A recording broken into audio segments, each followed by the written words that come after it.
Hello, it is Jane on a journey, and today I am going to be talking about my net worth.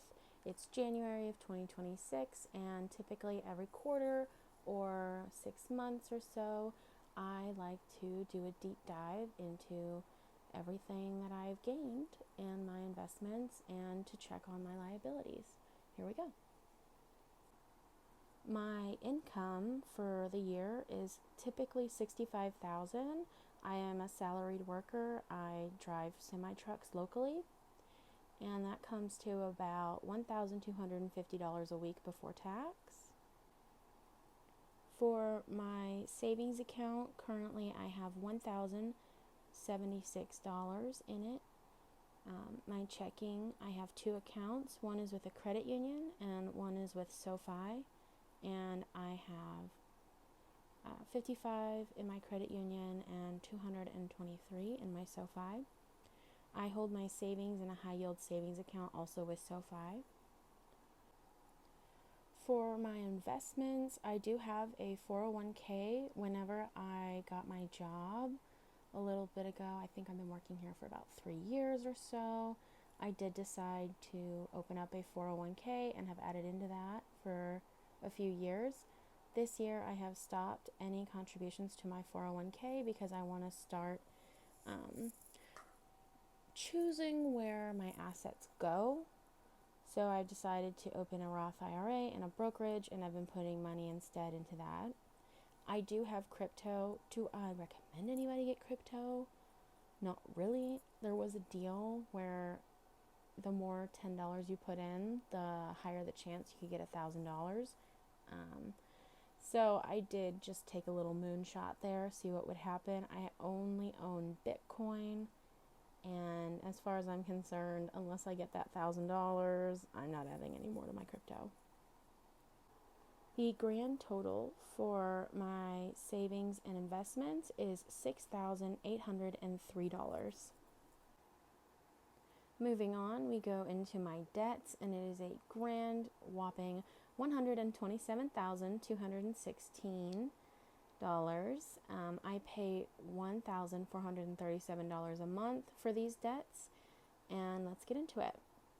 My first debt is my Discover, except psych, no it's not. In 2025, I paid off all of my consumer debt. I do not hold a balance on any of my credit cards, and I probably never will ever again. You see that 27%? Yeah, total wealth killer. It took me years to finally pay it off, and I'm glad that I did that, and I won't ever get back into it. Next is my mortgage, the grand whopping $116,418, and it is the biggest slice of my debts. Monthly, I pay $13.52, and the percentage is 7.125. Honestly, for the time period that I got it, not horrible, but now that rates have been dropping to below 6, I might look into a refinance. Next is my student loans. I did go to college, however I dropped out due to COVID, so unfortunately I do still have those left over. It is $10,798, and a month I pay $85. The rates are very, very low, so I'm not really looking into paying that off sooner. And last is my personal loans. I do not have personal loans. I did in 2025, but I have paid them off, so they were sitting at a grand whopping 12.95%, and honestly were quite horrible. I'm glad that they are no longer an issue. Okay, and now for the final part of it, we'll look at all of my assets versus my liabilities and figure out my net worth. For my grand total assets, I have $182,553, and my total liabilities are just going to be my debts up there at $127,216. So, for my assets, we'll go ahead and look at them all. And I do have that cash up there, my savings and my checking, my investments, my 401k, crypto, Roth IRA, and brokerage, my guns, they total to about $500, my house, which currently is valued at $168,900, and my car, which holds value at $6,350. My liabilities are just like I said, the mortgage and the student loans. Now, altogether, this would make my net worth $55,337.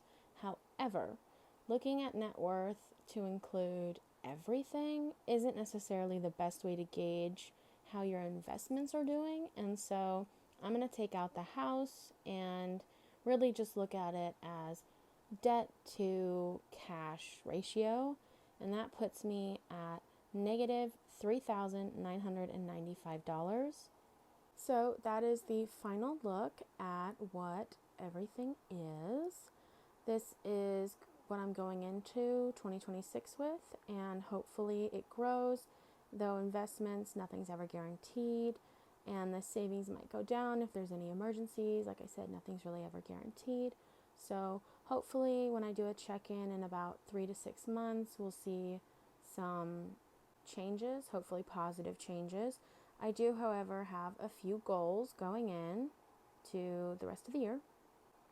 First goal is I really want to have $10,000, and you see I'm already at $6,803. I'd like all of that to hit that 5-figure mark. I think I could do that within about 3 months. So January, February, March. In about March, maybe the end of March, I hope to see $10,000 in my account. My second goal that I'm really trying to do is to save $7,200, and I already have in savings $1,076.